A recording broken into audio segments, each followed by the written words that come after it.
Welcome back to Juddy Productions for another video. Today's video we're looking at Year 10 Physics. The section is motion. Our topic is looking at equations of constant acceleration, commonly referred to as the SUVAT equations. And we've got three examples in today's video that are looking at vertical motion. The skill is to set up and solve problems. Let's have a go. So our question, example 1. A tourist drops her camera from the third floor observation deck at the Eiffel Tower, some 276 meters above the ground. That's the stem of our question, the information. The question is, how long will it take for the camera to reach the ground?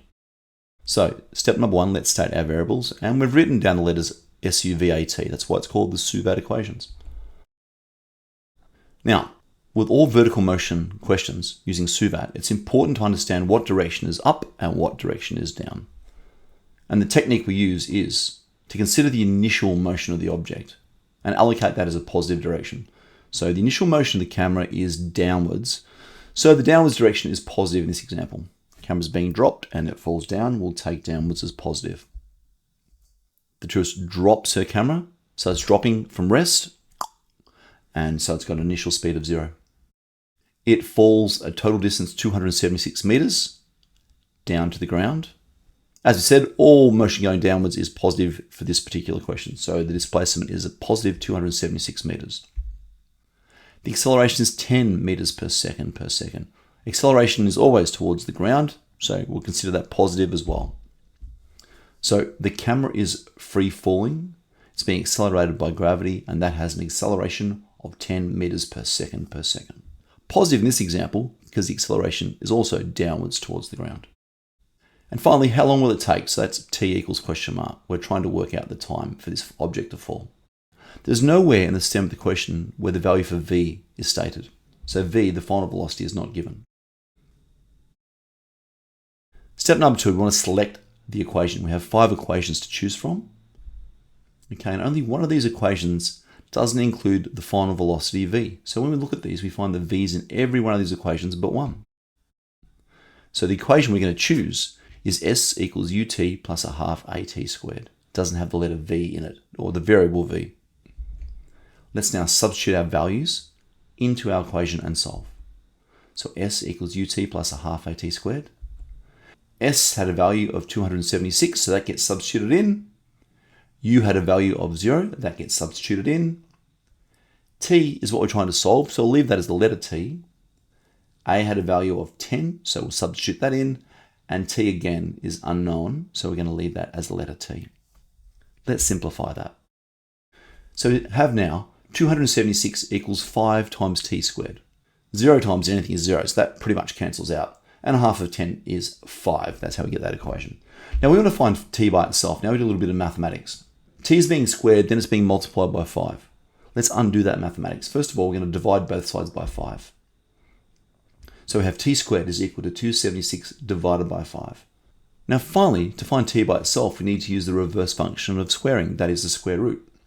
When we square both sides, we end up with t equals the square root of 276 over 5, giving us an answer of 7.4 seconds.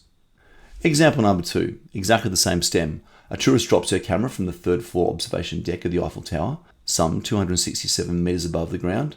Our new question is, what is the camera's impact speed with the ground? That is the speed just before it hits the ground. So again, we'll state the variables. This will look very similar to the previous question. Once again, camera's moving downwards initially, so we'll take that as our positive direction for this question. Our initial is 0 because the object's being dropped. It falls 276 meters.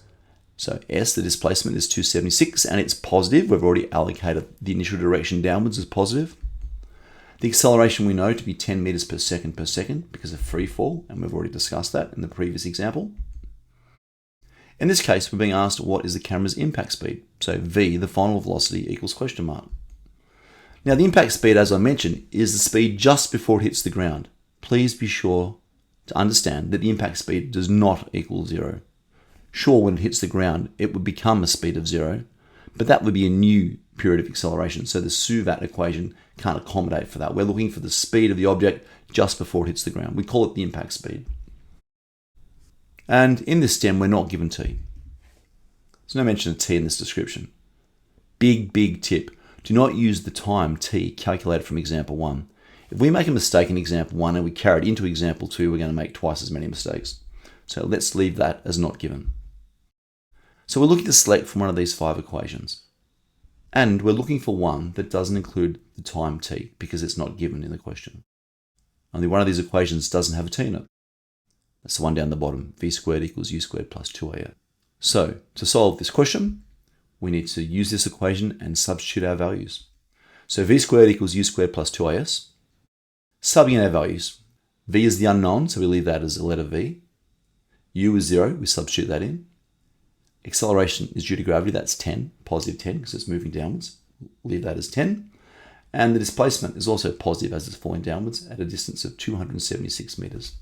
We can simplify the right-hand side of that equation. 0 squared is 0, it doesn't contribute. 2 times 10 gives me 20, and 20 lots of 276 gives me a value of 5,520. To find v by itself when it's being squared, we need to square root both sides, leaving me with v, the impact velocity, is a square root of 5,520, which comes out to an answer of 74.3 meters per second. Our third and final example. The world record for the longest champagne cork flight is 177 feet and 9 inches. That is 54.18 meters. Set by Heinrich Medicus in 1988 at Woodbury Vineyards Winery in New York. What speed must the cork have left the bottle at to reach this height? Something different. So again, we're going to state our SUVAT variables. But before we do so, let's once again consider, is upwards positive or downwards positive? Now, in this question, the initial motion of the cork is upwards. So we're going to consider the upward direction as positive for this particular example. All directions up are positive, all directions down are negative.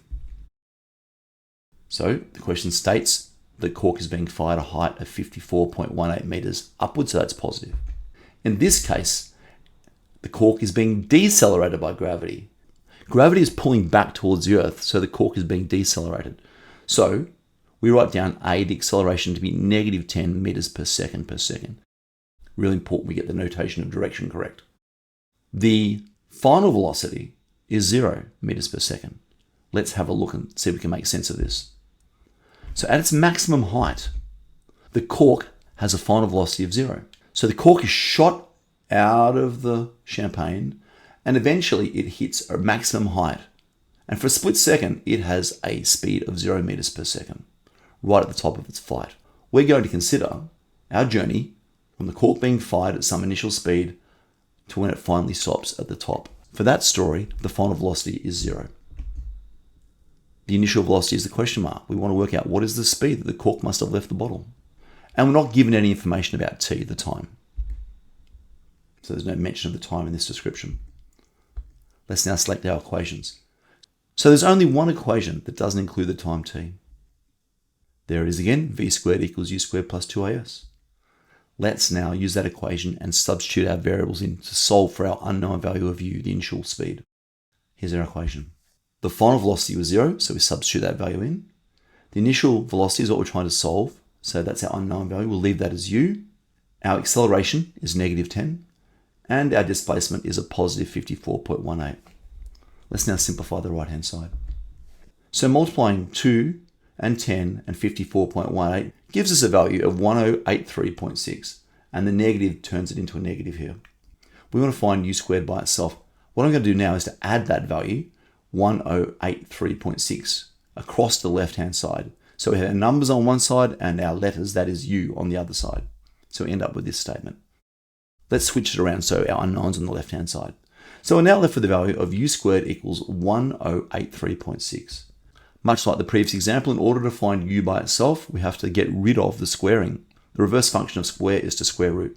When I take the square root of both sides, I end up with u, the initial velocity, would be the square root of 1083.6, giving me a speed, initial velocity, of the cork being popped from the bottle of 32.9 meters per second.